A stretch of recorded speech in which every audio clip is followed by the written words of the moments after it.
All right, time to talk about Vanguard 171, Legion Mate 8. Subtitle 4.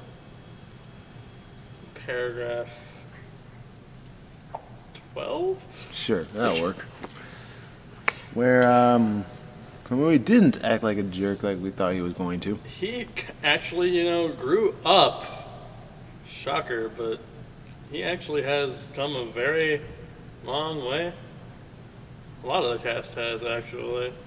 It's almost Despite all the nothing that was happening for a while. I mean, 2 seasons.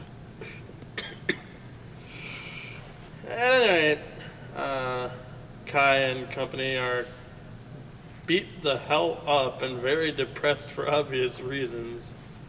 They meet up at the card store and discuss what the hell just happened. Yep.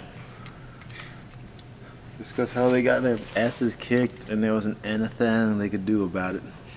Miwa did not say a single word to actually describe his opponent other than he was creepy. Thank you, Miwa. Like, I know they don't want to tell us what he was using, but that's a bit of a logical stretch. You got It's this. kind of, important to help your teammates prepare. Well, you see, Miwa's taking lessons from Ren on how to be a friend. I don't know. Anyway, it didn't really bug me that much. It's just kind of silly when you point it out. And Kai is about to regress big time because he decides to do everything himself again. That worked so well the last 3 seasons. Exactly. And Kai actually calls him out on it. And not for reasons we were figuring last week. Nope. It's actually a lot deeper than that. They get to it mid-fight. He was actually impressed that he was worrying about that Kai was worrying about people for a change, and then he was Kai was upset that Kai was about to go back on that ideology that And we get a little flashback to freaking season 1 where Kai was just being a massive douche and Gamui was like gonna abandon the team, and here is kind of a reversal of roles. Yep. Kamui's being the massive douche this time. But like in everyone's best interest. And that's the that's the summary It's of really, it. Like, it doesn't sound like much. When you say it like that, there's not a whole lot going on in this episode. It's worth a lot, though, because you get that character development, because these two haven't really done much other than yell at each other. And, well, shoot, it's a pretty big deal when this is Kamui's first win against Kai, and it fit the narrative absolutely perfectly. Mm-hmm. First time I lost to someone who wasn't, plot important too. Twice in a row. Like, main character Kai is so bad at this game. I don't even know. Oh, he hasn't played Royal Paladins in like 10 years. Oh, hold on, it hasn't been that long. Well, he was like a little kid, and so was he when he last had the deck. I can't assume he was playing them after he gave up Blaster Blade. But that bringing Aichi back thing. Shut up. That was a one-time thing. Bark call. One-time thing. Well, the team is ready to take on the world again, basically. Yep. How about we talk about things that happened in the episode, since there wasn't much to talk about. Like, how about that soundtrack? Oh my god. Sounds like they were being chased by orcs the whole time. Kai's angsting music is the best. It was like, how? There was so much tension, and it worked really well because you did not know who was going to win that game. Yeah. Did you take me out a bit when it started getting louder and louder? And I was like, it's not that intense, guys. They're just playing a card game. It was there for emphasis. But it got to the point where it was like louder than the people talking. Clash of Souls. It was hilarious to me in any way. It was, and you didn't really know who to root for either, because they both had different reasons for wanting more or less the same thing. Yep. Them risers, though. Oh, those are pretty great. Finally, you get to Holy see crap. risers do their thing, including Darkwing Duck. Yeah, sure. Let's let's go with that. Shoot, what were these guys? The ultimate risers, right? Yeah, that's right. This Legion gains a critical when you have 4 or more units at rest, which includes the mate and the Vanguard, so it's actually not very much of a requirement at all. You really just need a front row or one column that already did something, and you can just pressure them like that. If you have a full field, they're going to be very unhappy with you. Oh yeah. If this unit hits, it doesn't have to be in Legion for this ability. If you have a riser in its column, either like a booster or the mate, either one, you can stand a rear guard. I think riser, maybe any unit. It's a riser either way you look at it, most likely. Yeah, and then the mate has the ability to stand and gain 5k when your Legion Vanguard attacks once per turn. So it can't be that stupid. Although it is pretty stupid because Cat Butler. Yeah, you gotta let him hit at least once or he's gonna get rid of your whole hand. Screwy. Yeah, I guess Ultimate Riser is out of a job now. Perfect riser. Whatever his name is, I don't care. He's supposed to be the perfect one, and he's not. That's my point. Because now he's strictly worse than this We've Legion. only seen half the riser deck now, too, and we already know it's completely fucking insane. Yes. Well, I guess that's about all we actually do have for Legion. Meanwhile, the Knights are scheming. Oh, right, they were the doing next that. phase of their plan is necessary. It's probably it seems like the approach is going to be threaten people they know in a hostage-like situation. It may work. So they choose to go after Kote. The sackiest sack that ever sacked. They're really good at this game. I'm convinced. Oh no, he's not the sackiest. Emmy's the No, sackiest. yeah, But he's playing the nevertheless, deck that is built to just completely rail you with one attack. so it's like clearly they did not think ahead for this. Although it does seem like he rides freaking Dayusha, so we might not get the cross-break play, and that's how they get away with him not just completely beating her face Herb in. stomping her. Because they know that would not. There's nothing she can do. If that happens, especially with 3 drive checks. I mean, Legion is strong, but It's not that strong. it doesn't. It doesn't really generate as much advantage as you might figure until things get really far along. Well, they're great Daikaiser, though. Hey guys, it does not care. Here, he is his own machine. The episode is called Meet Great Daikaiser. I think we know what it's all about. Sorry, but Musketeers are gonna have to take a back seat. Kinda, yeah. I'm looking forward to it though for a lot of reasons. Cause ham. Alright, this is gonna be a ham fest. Don't get me wrong. I just like how The Undertaker only exists to die to everything else. Well, that's the thing. We're not even sure it's gonna lose. I have to assume what's so. Gonna happen. Normally, I would agree, but when the episode's called Meet Great Dai Kaiser, I feel like they're trying to advertise that's the card they want to win. Maybe. Either way, it's gonna be nice to see him back. It also sets up for. He could be a secondary main character. He could be in the general neighborhood. I mean, he's on the level of Ren, basically.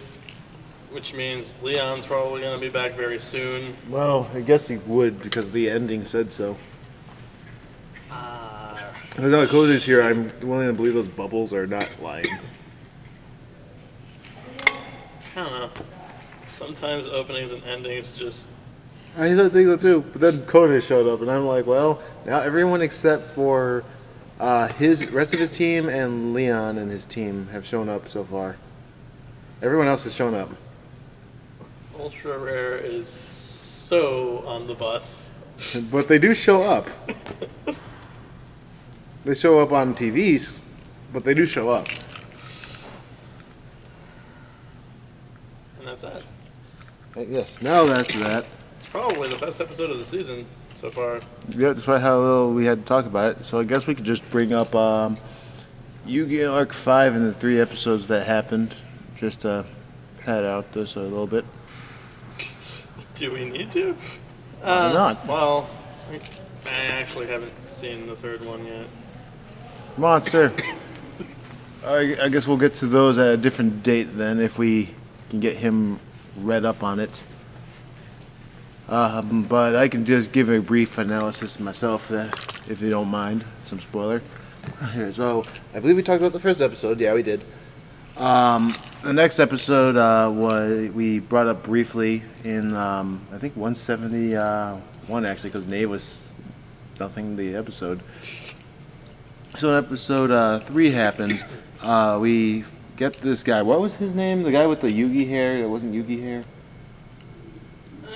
Whatever he was the douche. And kind of a puppet right now. Yeah, because he was hired to take the pendulums from Yuya by this ninja. I assume he's a ninja. He's got a big scarf. He's the president of Leo Corporation. You can say what you want. He's got a big long scarf, and he wears dark clothing. He's a ninja. Anyway, after Yuya gets slapped in the face by Yuzu's fan because he was sleeping at school with pendulums. And defying physics about it. What the hell is going on? Push yourself into the air with a fan.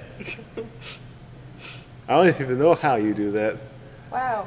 Believe it or not, Yugi hair is named Shingo. Sawatari Shingo. I think its first name is Sawatari because it showed up when they started the duel, Sawatari. That's a stupid name. Anyway, so after school, he goes up to Yuya. I keep trying to not say Yuzu. The names are too similar. And it says, "Oh man, I'm glad I get to meet you. You must be awesome for having such rare cars." Blah blah blah. I want to. Like even without the setup at the end of the previous episode, you could tell that this was not. He's clearly evil, but he sees no reason not to trust him. God damn it! I guess we have to have this every series. Single series. At least with the 5Ds, you know, Jack trusted. You say trusted Jack because they were friends. What a douche. He is a douche. Still a douche. Even after they patched things up. Yep. Anyway, so they go to this super fancy school. that so Atari invites them to, so they can do a duel there because they have a really Show big people fancy things. thing there. And so he goes over there. They're looking at the school, and Yuya's like, "Oh man, they got all kinds of lessons about all sorts of cards, not just regular monsters." Oh, we had freaking all the card types. See, Apparently they all had their own. See, synchro, even fusion monsters. What are fusion monsters? Do you mean elemental heroes? Because I'm pretty sure they're the only ones that even do that. I digress now. Anyway, as he's doing this, some blue-haired kid who's totally not Leo/Rua or Luca, whatever they are, from 5D walks by, and they have a meeting, crossing of paths thing to go on. I don't even know why that was a thing. We know he's a relevant character. Oh yeah, why? Not yet. Why he turned to fusion summons? I don't know. Because fusion monsters are stupid or special or both. He totally uses them though. Man, maybe. Anyway, so they go down to the big stadium thing. So Atari wants him to show the pendulum monsters to his friends, so he gets them out after being very hesitant to do so. And as he gets them out to get ready to show them, so Atari takes them. Yoink! And he summons his mob. Shows off to his mob, and it's like, these cards are going to be added to my collection, because, surprise, surprise, he's a dick. Who thinks that only chosen people can have rare cards. So he throws a bunch of quote-unquote trash cards, and by trash cards, I mean weak attack cards. We totally... Guys, you don't understand. Hungry Burger was in that pile. And Morin Fen. I completely understand if you don't know what any of these are. Those are so old. I actually remember getting those from PAX back when they first came out. Jeez, that was like... And they were awful even that was then, like so... 10 years ago. Jesus. Yuya is kind of upset. It's reminiscent it's like, why would you of do the, the prison thing. Yeah, the prison thing that you said. Yu-Gi-Oh! Oz edition. But he doesn't go so far as to say they aren't. Which is just that, why would you do that? Why would you throw these cards on the ground like that? They're not, it's like he's going under the same philosophy that cards aren't trash. So he takes a few one. of them. It's going to be the I think he took two. linchpin of the next episode. Actually, he took two things that will be in linchpin of the next episode. And we'll get to those as we go. So whatever, So they they start the a fight. fight. I mean, how else is he going to get this shit back? Yeah. While the people take him, his cronies take his friends hostage, and tie him to what will eventually become a building. Because remember, holodeck. That holodeck, though, intense. Intense mode. So they start their fight after the little bubbles pop and send the cards everywhere. Yuya immediately runs towards them because his battle plan with the Whip Viper instead of the Hippo. Whip Viper. And that is the most hilarious thing because it's like a grappling hook. Yep. Swings around the place. That's a strong snake. That man. snake's body, it must be made of the strongest leather. I mean, it's fake anyway, so it can get away with whatever the hell it wants, but... It is very fake, but the point is, it's like, it's stretching out like Luffy's arm and he's swinging around with it. It's crazy. Unfortunately for him, he's booby traps everywhere. Yep, because as he finally gets to one after being chased down by Sawatari's hoverboard, I guess. Oh, yeah, its name was something along those lines, wasn't it? Yeah, like lightning board or something like that. And he picks up a action card. It turns out it's a trap. It's the first time you've seen such a thing. Detrimental to he who picks it up. Unlike the spells, which are beneficial. As a result, it caused his monster to lose power. which let it get run over.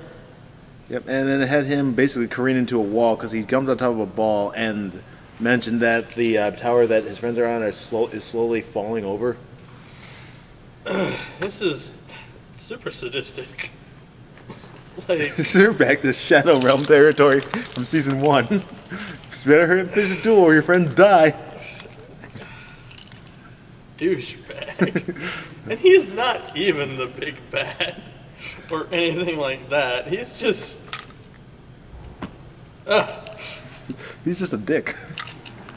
So anyway, the fight keeps going as such. He finds another action card. It's another trap, and it weakens his monster even more, and then the lightning board destroys it.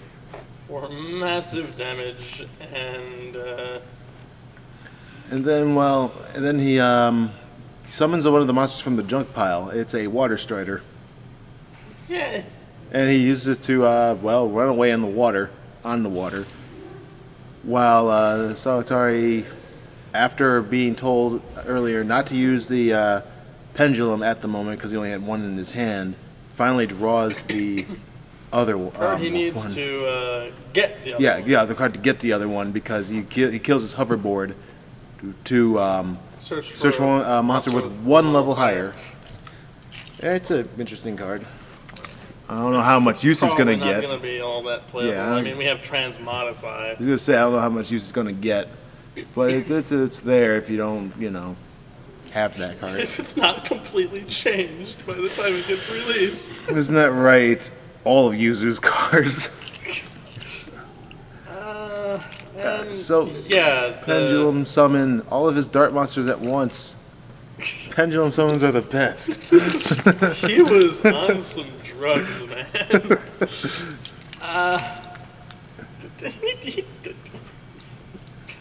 Yuya didn't even declare that he ended his turn.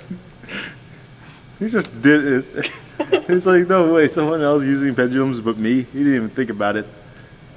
And that's where the third episode ends. And the Second? fourth one, Second?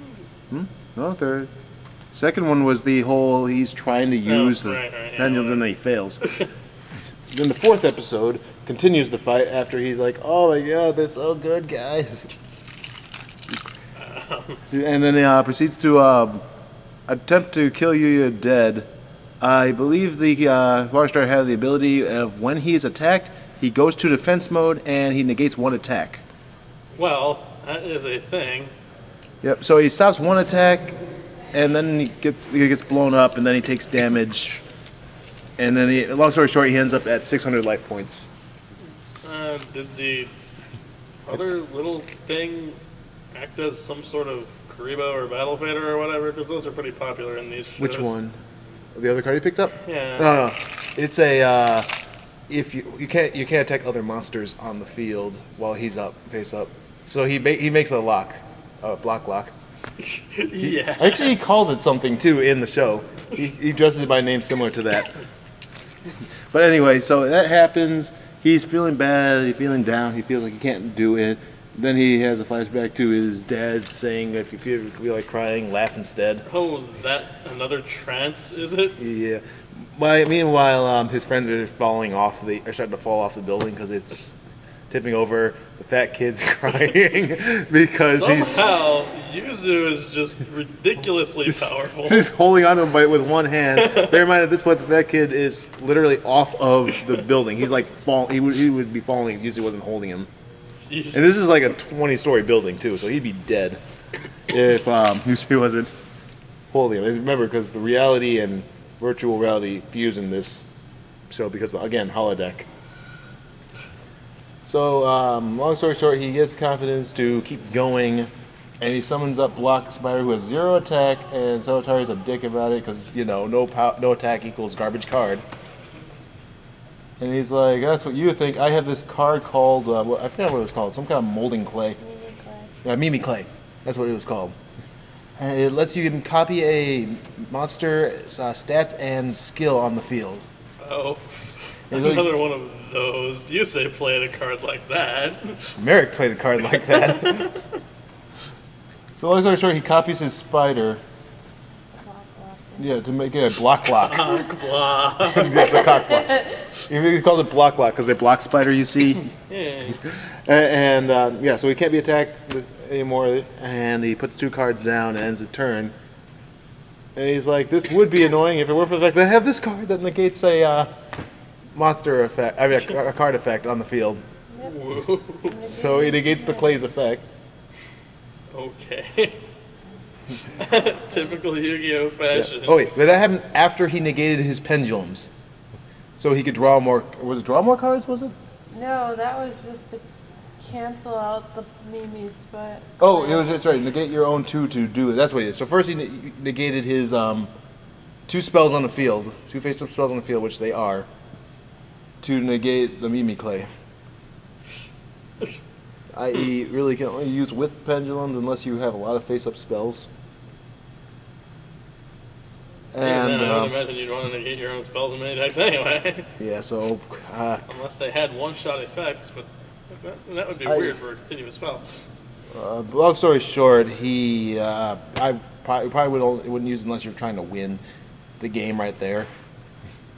But as he does that, Yuga plays a card. What was the name of the card again? Oh yeah, Draw Muscle. Which was, if I recall, something along the lines of when there is only 1 monster on the field with a defense of 1,000 or lower, you get to draw a card. And if the card is a monster with defense, it can be added to the monster on the field. Man, these things are super convoluted. And he gets the Colloidal Scorpion, which is a pendulum monster. Joke's on you, I had more. He has 2 more, in fact, because later on he draws into the frog, the toad. Yay! And now I can pendulum summon level 4. Well, that's what you think. But here's the thing about that. He doesn't do that actually. Is there a card to change their scales or something? I don't know if there was, but he doesn't even pendulum summon. Well, he does, but he doesn't pendulum with them. Instead, what he does is this part gets really complicated. Katie, can you get to that part? Because long story short, he. Yeah, so Watari makes his darts go into like a weird cannon mode, which lets him get a power boost and do damage, I think piercing damage, which looks like he's about to kill him. Union monsters? I guess they are. And he activates a trap when he's about to lose, which is called empty fishing. When he receives battle damage, he can have it, so he doesn't die. And then he can target 2 cards on the field with negated effects and then add them to his hand. So he takes the 2 pendulums, the 2 magicians, and adds them to his hand. Like, yep, I'm taking my cards back. Yoink. It's a very, very specific card. Yu-Gi-Oh, please. Like, I know they usually have specific cards, but that's really, really specific. Like, you have to anticipate your opponent using cards that negate their cards. Or you have to negate your own cards just to add them back to your hand. But anyway, he brings the magicians to save the kids, because at this point they have fallen off to their deaths. And then he's like, the magicians save them, they save them, and then they go to his hand. And he's all mad because he's like, you planned all this. And it's like, no, I didn't. I just believed. That's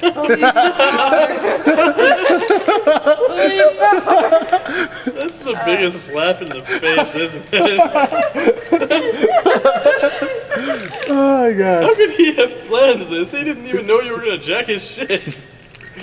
He didn't even know you were gonna fucking pull a retard move. Yeah, so they're saying that they all believed him, and now they're like rooting for him to beat him. Because now he's got his magicians, so he plays the magicians in the pendulum zones after he draws his frog, toad, whatever. Oh man, and then the toad got to flip their stats and fuck them, right? Yes. He pendulum summons the frog, the Kaleido Scorpion, and his dragon. His odd-eyes dragon. Oh Jesus, massive damage. He plays a spell that, I believe it was, he gives him 2 more attacks. No, I think that was the Scorpion's effect. Was it Scorpion's effect? Oh wow. Scorpion doesn't do that in the real game, god damn it. No, but in this one, it copied him to have the same amount as the opponent. So he got to attack 3 times and wipe out all of their all of his monsters, because at the end of the turn, the Union separates. And, well, now it's like, all right, he got rid of his monsters, but wait, he has no other means to attack. What's he going to do? Does he look worried? No, he's going to win, is what they say in the show, mind you. And yeah, then he brings up the frog. That flips the block spider's attack and defense. So now the block spider has just enough to do exact 0. Dink.